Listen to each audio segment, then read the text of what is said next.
keep chatting. Okay, so here we go, here's the story. I'm going to start from the back and move forward. Yeah, okay. In 1958, January 2nd, 1958. January 2nd, 1958, there was a massive, massive bushfire outside of a town called Nannup in Western Australia, southwest Western Australia. There's lots of towns in the southwest with up at the end. It's an indigenous, it's indigenous language, all of those towns, Nannup, yelling up, Narrabup. Up means place of, up. And Nan means rest, stop. So Nannup means place to stop and rest. And in Nannup, my grandfather and grandmother and my aunts and uncles lived out in a small little forestry village. They were forest workers. Lived about 20-30 minutes drive outside of that small country town in 1958. So that's pretty much butt-fuck nowhere, basically. Beautiful country, but like far away from anything. 1958, it's isolated. This big old bushfire comes through. Big, proper big one. Like, 5-6 stories. Moving. Has its own weather pattern, I don't know if you guys get a lot of bushfires here? Yeah, I bet you're getting more and more nowadays. Well, we've been getting them for a while, I know. This fire came through and a whole community of people went out to fight that fire. And my grandfather was one of them, and he and 3 other men did not return from that fire. They perished in that bushfire in 1958 in Nannup. And he left a widow behind, my yaya. She's a Greek-Bulgarian woman. He met in Alexandria, Egypt during the Second World War. She could speak 6 languages. 6. I can't even speak one properly. So that didn't get passed down. A whole bunch of other shit. Still welcome spring to come. Cool. And so there was 8 kids. The youngest was 1. The eldest was 10. And as you can imagine, way out in the middle of the bush, Greek-Bulgarian woman, just widowed, 8 kids. Youngest 1, eldest 10.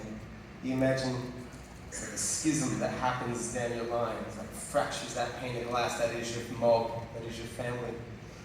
And it stays. And it gets actually epigenetic. It actually gets into the hardware.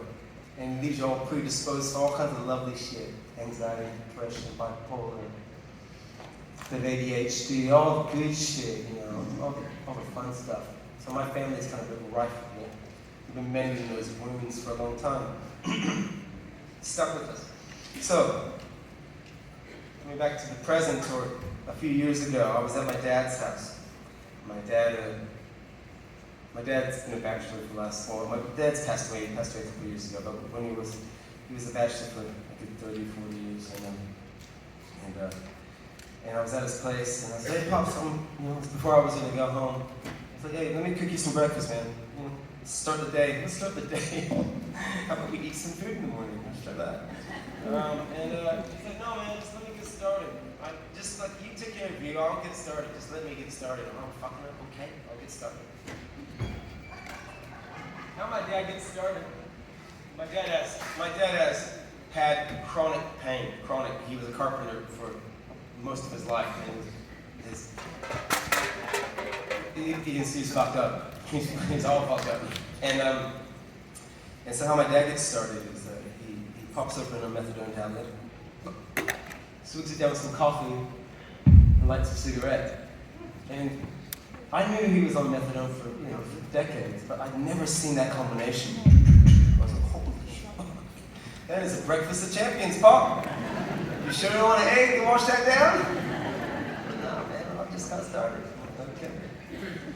And it's a funny thing how it manifests, but where it comes from. Where it comes from is interesting. So,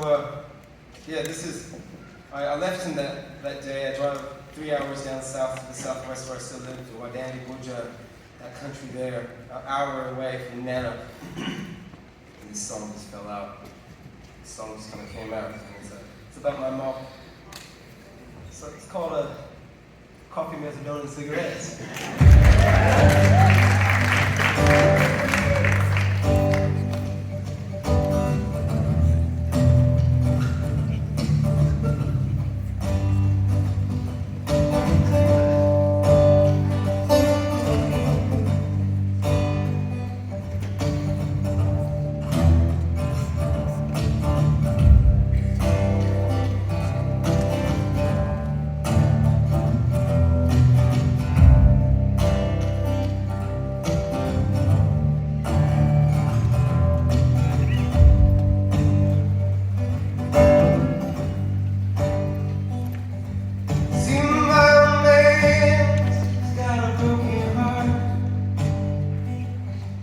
Got a leaky valve and laying is a moon.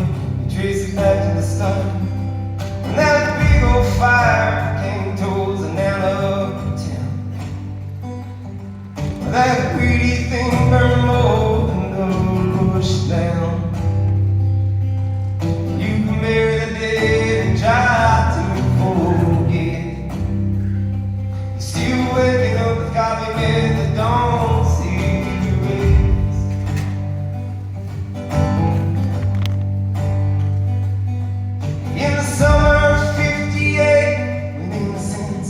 Shattered and broke, the tree, the egg, the nest, the breast, the yolk. And those thieving flames took my granddad from my pa.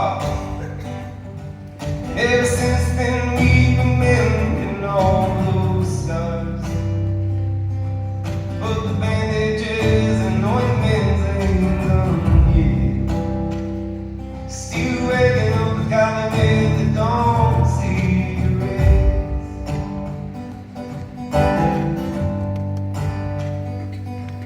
That broken bird somehow grew with the 7 brothers and sisters who from the country to the zoo. Between the lazy visits and the boarding schools. Yeah, he learned to dodge the books, and he learned to dodge the fools. Say they made mistakes, but leaves still waking up, got me with the dawn cigarettes.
She wasn't hungry, the kids could have the rest.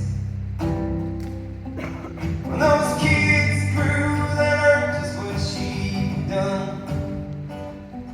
She would go hungry for all of them, she'd go hungry for everyone. Now she's gone.